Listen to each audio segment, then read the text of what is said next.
चलिए, तो अब हम बात करते हैं जल की, जो हमारे जीवन के लिए बहुत ही महत्वपूर्ण है। पिछले वीडियो में हमने बात करी थी वायु की। ठीक है, वायु क्या होती है, वायुमंडल क्या होता है, इसके साथ साथ हमने देखा था कि आर्द्रता क्या होती है ना, चिपचिपाहट क्यों महसूस होती है, और पानी वर्षा किस प्रकार से होती है वो हमने देखा। अब हम पढ़ते हैं जल के बारे में। थलशाला क्या होती है? यह छोटे घर के पौधे रखने का कृत्रिम अहाता होता है। ठीक है, इस तरह से आपने बचपन में कभी बनाया हो तो ये क्या है? थलशाला है। ठीक है, जहाँ पे एक ऐसे कांच के बरनी में आप क्या करते हैं? पेड़ पौधे लगाते हैं, और अधिकतर घरों में देखा है हमने, मनी प्लांट लगाते हैं। ठीक है, जल जल के बारे में सोचने पर आपके मस्तिष्क में क्या चित्र बनते हैं? आप देखते हैं इस प्रकार से ग्लास में पानी भरा हुआ है, या फिर आप नदी के बारे में कल्पना करते हैं, है ना, या फिर आप बारिश का पानी महसूस करते हैं। जल वर्षा की रिमझिम जलप्रपात के बारे में सोचते हैं, अपने नल के जल के बारे में सोचने लगते हैं। इसी से हमारी स्कीम आई है नई, कौन सी? नल जल योजना, हर घर नल वाली जो योजना है वो, है ना। अब बात आती है कि इतना सारा जब जल है तो लेकिन ये जल जाता कहाँ पे है? सूर्य के ताप के कारण जल वाष्पित हो जाता है। ये पिछले वीडियो में आपको क्लियर कर चुके हैं कि ये नदी रहती है, सूर्य के कारण क्या होता है? सूर्य के कारण क्या होता है? वाष्प में बदलता है, जलवाष्प बनते हैं ऐसे ऐसे, और ये जल क्या होता है? उड़ जाता है। ठंडा होने पर जलवाष्प संघनित होकर बादलों का रूप ले लेता है। पिछले लेक्चर में देखा था हमने किस प्रकार से ये जो आपके वाटर वेपर है, क्या है? जलवाष्प है, ये क्या होते हैं? बादल बन जाते हैं। यहाँ से यह वर्षा, हिम अथवा सहिम वृष्टि के रूप में धरती या समुद्र पर नीचे गिरता है। ठीक है, तो जो आप पानी बरसता हुआ देखते हैं वो क्या है? जो आपकी धरती का जल है वो ऊपर चला गया, बादल बना, और फिर वर्षा होना स्टार्ट हो गई। या फिर अगर कहीं ऊपर बर्फ जम जाती है तो वो भी ऐसे ही होता है। ठीक है, जिस प्रक्रम में जल लगातार अपने स्वरूप को बदलता रहता है और महासागरों, वायुमंडल एवं धरती के बीच चक्कर लगाता रहता है, उसको क्या कहते हैं? उसको हम कहते हैं जल चक्र। ठीक है, जल चक्र क्या होता है? इस ऐसे प्रक्रम में जल लगातार अपने स्वरूप को बदलता रहता है। पहले कैसा रहता है? वो लिक्विड, फिर बाद में क्या बनता है? जलवाष्प बन जाता है, फिर क्या होता है? बादलों को संगठित हो जाता है, इस प्रकार से। ठीक है, अब हम देखते हैं अगला। हमारी पृथ्वी जो है थलशाला के समान है। हमारी पृथ्वी कैसी है? इस कांच की बरनी के समान है। जो जल शताब्दियों पूर्व उपस्थित था वही आज भी मौजूद है ना। जो सालों पहले जब हड़प्पा लोग थे तब जो जल मौजूद था, है ना, शताब्दियों पहले जो जल मौजूद था, आज भी वो जल मौजूद है हमारे पास।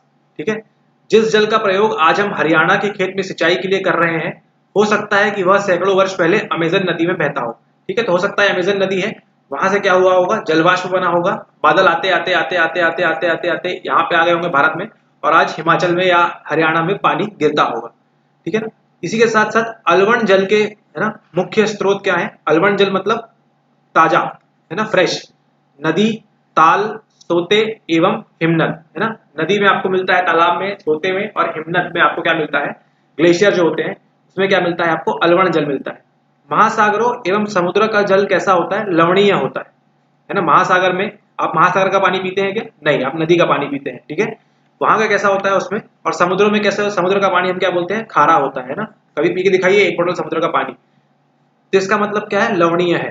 ठीक है, दो प्रकार सीखे आपने, एक होता है अलवण जल, नंबर 1, और दूसरा कौन सा होता है? लवणीय। लवणीय कौन कहाँ मिलता है हमको? महासागरों एवं समुद्र के जल में। इसमें अधिकांश नमक, सोडियम क्लोराइड, है ना, नमक सोडियम क्लोराइड के रूप में या खाने में उपयोग किए जाने वाला नमक होता है। ठीक है, तो आपने देखा है जो गुजरात में बहुत सारा दांडी मार्च जो नमक निकला, वो क्यों निकला? क्योंकि यहाँ पे क्या होता है? सोडियम क्लोराइड, है ना, बहुत ज्यादा होता है। ठीक है, नमक के रूप में ये होता है। ठीक है, अब चल दिए, ये देखिए जल चक्र इस प्रकार से वो काम करता है।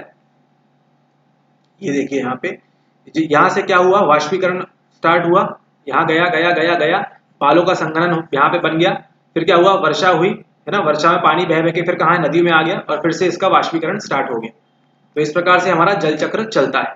ठीक है, यहाँ पे आपको मैप में दिए हुए हैं कुछ प्रमुख समुद्र, झीलें एवं नदियां। ठीक है, तो इनको आप देख लीजिएगा अपनी किताब में। अब बात करते हैं हम जल के वितरण की। ठीक है, ये आप ऑलरेडी देख चुके हैं, फिर से देखते हैं हम इसको, जल के वितरण की। इससे पहले हम समझते हैं लवणता क्या होती है। लवणता क्या होती है ना, लवणता क्या है?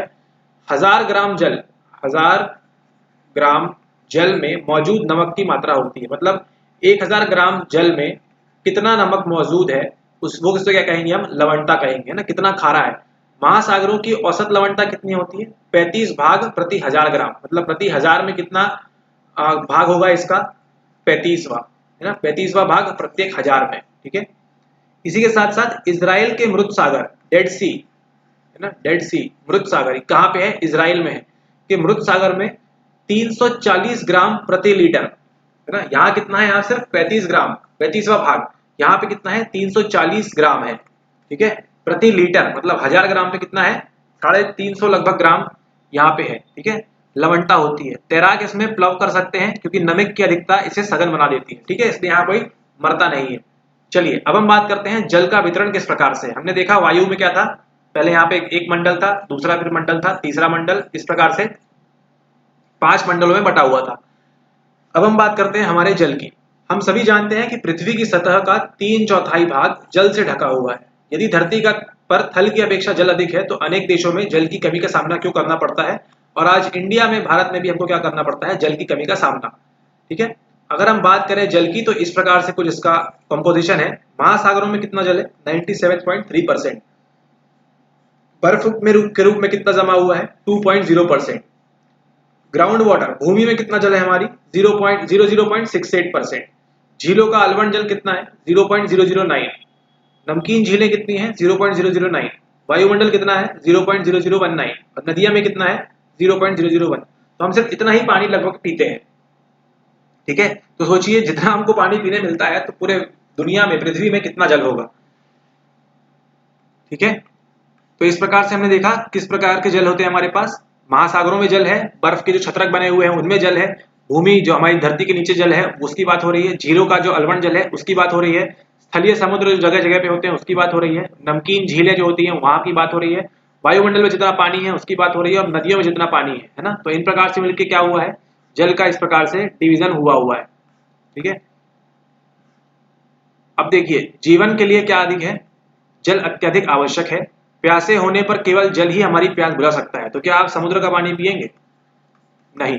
ऐसे में आपको क्या ऐसा नहीं लगता कि लापरवाही से जल का उपयोग करने पर हम बहुमूल्य संसाधन, है ना, को बर्बाद कर देते हैं? तो जल भी क्या है? एक बहुमूल्य संसाधन है जिसको हम क्या कर रहे हैं? बर्बाद बहुत ज्यादा किए जा रहे हैं। ठीक है, ये देखिए पेपर में इस तरह के आर्टिकल आते हैं, गंगा अमंग 10 डाइंग रिवर, जो 10 नदियां मर रही हैं उसमें से गंगा भी एक है ना।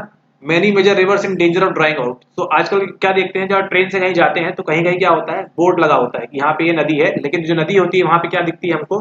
खाली रेत दिखती है, क्योंकि नदियां क्या हो जा रही है? सूख जा रही है ना। अब देखिए कल क्या आने वाला है? 22 मार्च। 22 मार्च को किस रूप में मनाते हैं हम? विश्व जल दिवस के रूप में मनाया जाता है, जब जल संरक्षण की विभिन्न विधियों को प्रबलित किया जाता है। ठीक है, जल संरक्षण कब होता है? 22 मार्च को। हम क्या मनाते हैं? विश्व जल दिवस। अब बात करते हैं हम महासागरीय परिसंचरण की। समुद्री तट पर नंगे पैर चलने से कुछ जादुई सी अनुभूति होती है, बिल्कुल अच्छी सही बात है ये। पुलिन पर नम बालू, ठंडी पवन, समुद्री पक्षी, वायु में लवणीय गंध एवं लहरों का संगीत सब कुछ सम्मोहित करने वाला प्रतीत होता है। तो अगर आप कभी बीच पर गए हो, समुद्र के किनारे किसी भी बीच पे, या फिर मरीन ड्राइव गए हो, ठीक है, या फिर कहीं भी आप गए हो घूमने, विशाखापट्टनम के बीच पे गए हो, ठीक है, या फिर कहीं किसी और बीच में गए हो, तो क्या होता है? आपको सम्मोहित सा महसूस होता है वहां पे ना, जादुई सी अनुभूति होती है। क्यों? ठंडी ठंडी हवा चलती है, पैरों में आपको बालू लगती है। ठीक है, इसी के साथ साथ ताल एवं झील के शांत जल के विपरीत महासागरीय जल हमेशा गतिमान रहता है। आपने कभी देखा है कि ताल में बहुत सारा पानी चल रहा है या झील में बहुत ज्यादा पानी गिर रहा है? नहीं। लेकिन जो महासागरीय जल है कैसा रहता है? हमेशा गतिमान। आप देखा है लहरें आती हैं फिर वापस चली जाती है ना, फिर से आती हैं लहरें फिर वापस चली जाती हैं। इस प्रकार से गतिमान हमेशा रहता है, यह कभी शांत नहीं रहता। कभी आप समुद्र को शांत नहीं देखेंगे, ठीक है, महासागरों को शांत नहीं देखेंगे। महासागरों की गतियों को इस प्रकार वर्गीकृत कर सकते हैं। किस प्रकार से? या तो हमारे पास तरंगे होंगी, ज्वार भाटा एवं धाराएं। ठीक है, कौन कौन सी? सबसे पहले होंगी तरंगे, फिर क्या होगा? ज्वार भाटा, है ना, ज्वार भाटा जानते हैं आप, और अगर अंत में क्या है? धाराएं, है ना। तो इस प्रकार से हम 3 प्रकार से इसको कह सकते हैं। ये देखिए प्रशांत महासागर का एक चित्र है, यहाँ बालू पड़ी है, इमेजिन करिए यहाँ पे आप चल रहे हैं, ठीक है, और यहाँ आप दूर दूर नाव देख रहे हैं। ठीक है, सबसे पहले हम बात करेंगे तरंगों की। तरंगे क्या है? समुद्र तट पर गेंद से खेलते समय जब गेंद जल में गिर जाती है तो क्या होता है? यह दृश्य बहुत ही मनोरंजक होता है कि कैसे तरंगों के साथ, जो भी आपको बताया, लहरें आती हैं, तरंगे आती हैं, है ना, और फिर वापस चली जाती हैं, फिर वापस चली जाती हैं, फिर से आएंगी, फिर वापस चली जाएंगी, है ना। जब महासागरीय सतह पर जल लगातार उठता और गिरता है तो इन्हें तरंगे कहते हैं। ये देखिए इस प्रकार से कुछ तरंगे उठती है ना, ये पत्थर टकराई फिर चली गई, ऐसे उठती है ना। तो क्या होता है, जब समुद्री सतह पर पवन बहती है, ये आपका समुद्र है, ठीक है, ये आपका बीच है, ठीक है, ये आपका बीच है और यहाँ पे समुद्र है, ठीक है।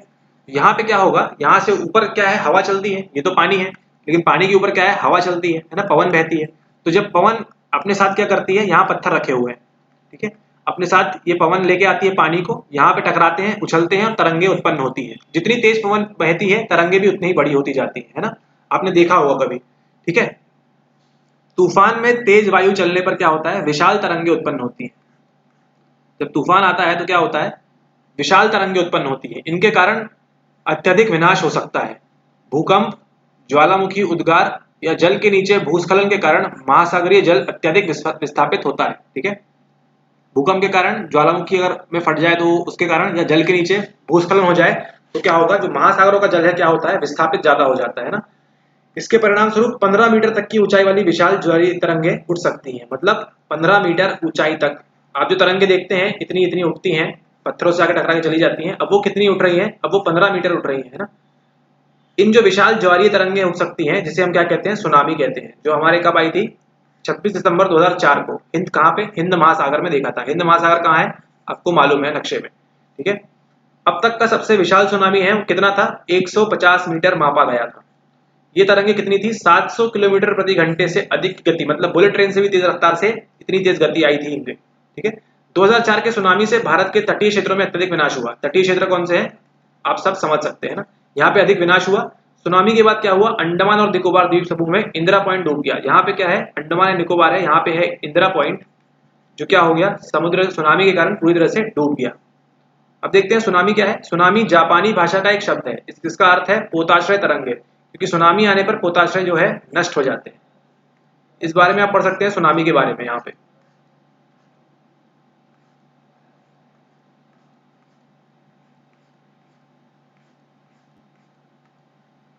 अब बात करते हैं हम ज्वार भाटा के बारे में।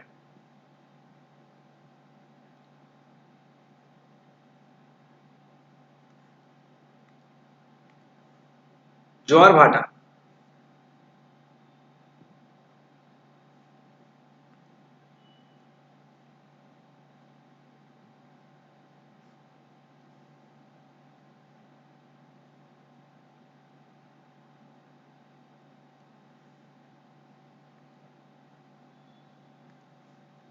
दिन में 2 बार, कितनी बार, दिन में 2 बार नियम से होता है ना। महासागरीय जल का उठना एवं गिरना ज्वार भाटा कहलाता है। दिन में कितनी बार, 2 बार, एक बार उठेगा फिर गिरेगा, फिर एक बार उठेगा फिर गिरेगा, क्या कहलाता है, ज्वार भाटा कहलाता है।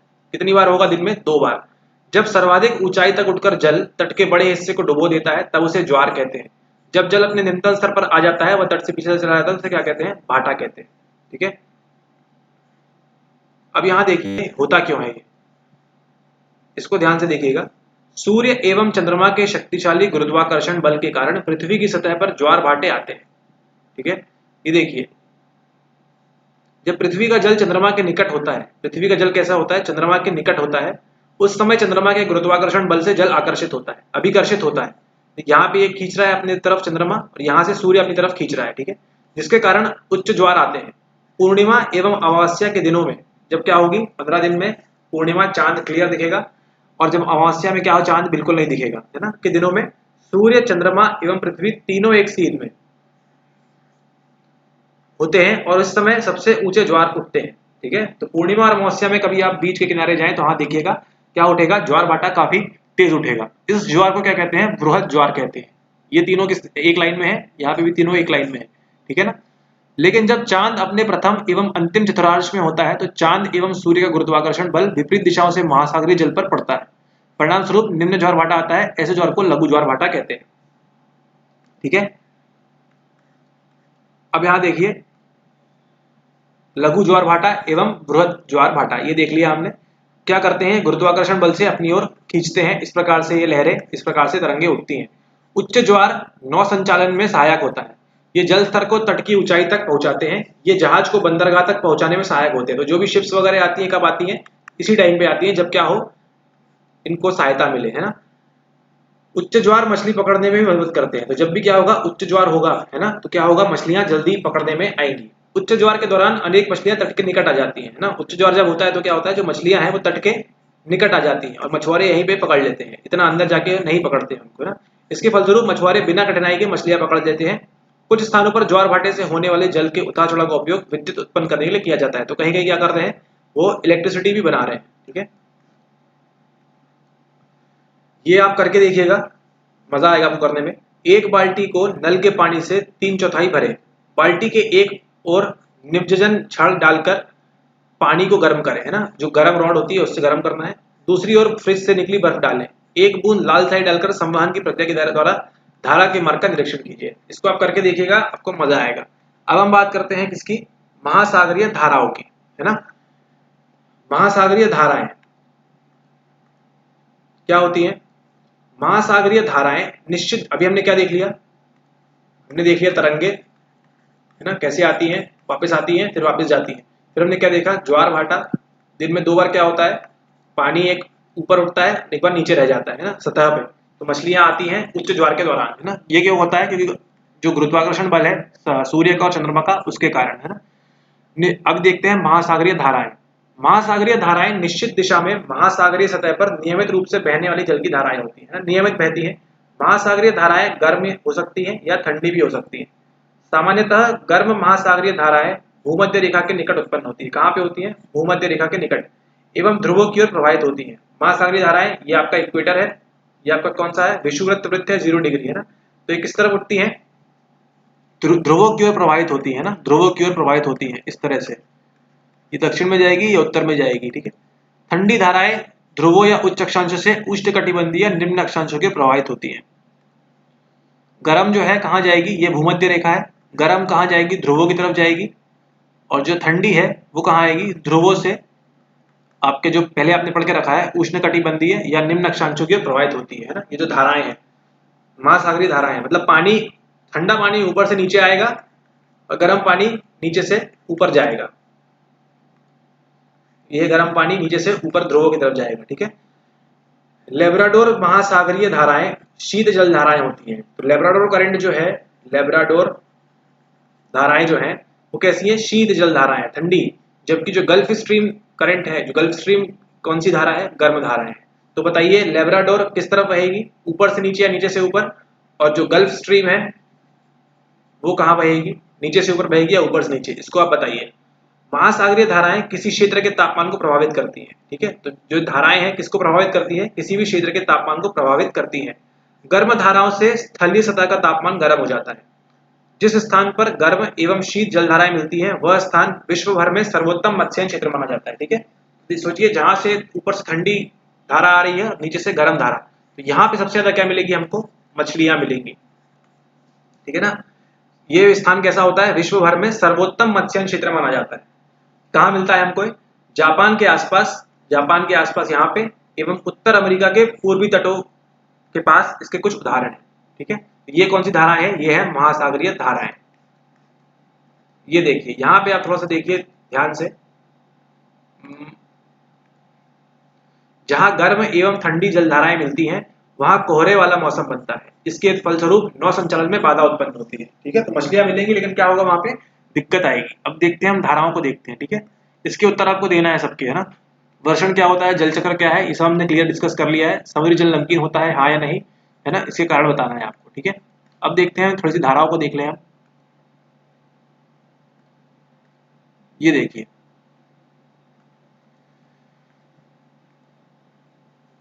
ये आपकी कौन सी है, ये आपका इक्वेटर है 0 डिग्री पे, है ना। ये आपका इक्वेटर है 0 डिग्री, ठीक है। ये कौन सी रेखा है, भूमध्य रेखा है, विषुववृत्तीय वृत्त है ना। ये देखिए यहाँ पे, अब ये देखिए ये कैसी बह रही है, ये जो गल्फ स्ट्रीम भी देखिए गर्म धारा है, कैसी बह रही है, ये कहाँ जा रही है, ऊपर जा रही है ना, ध्रुवों की तरफ। लेकिन जो लेब्राडोर धारा है वो कैसी है, ठंडी है, वो कहाँ आ रही है, नीचे आ रही है, ठीक है। कैलिफोर्निया धारा ठंडी है, ये नीचे आ रही है। ये ठंडी धारा कहाँ जा रही है, इस प्रकार से जा रही है, ये देखिए इसे घूम रही है यहाँ पे ना। तो जो गर्म है वो ऊपर जाएंगी, ठंडी नीचे आएंगी, ठीक है। तो इस प्रकार से आप मैप में देख सकते हैं, ठीक है। ये देखिए ओखलास की धारा आ रही है, यहाँ वेनेजुएला धारा है, ये जो आप देख रहे हैं पेरू, यहाँ पे सबसे ज़्यादा मछलियाँ पाई जाती हैं एल नीनो लालीना के समय, बहुत इसको देखेंगे हम। ठीक है, तो इस वीडियो के लिए इतना ही, धन्यवाद।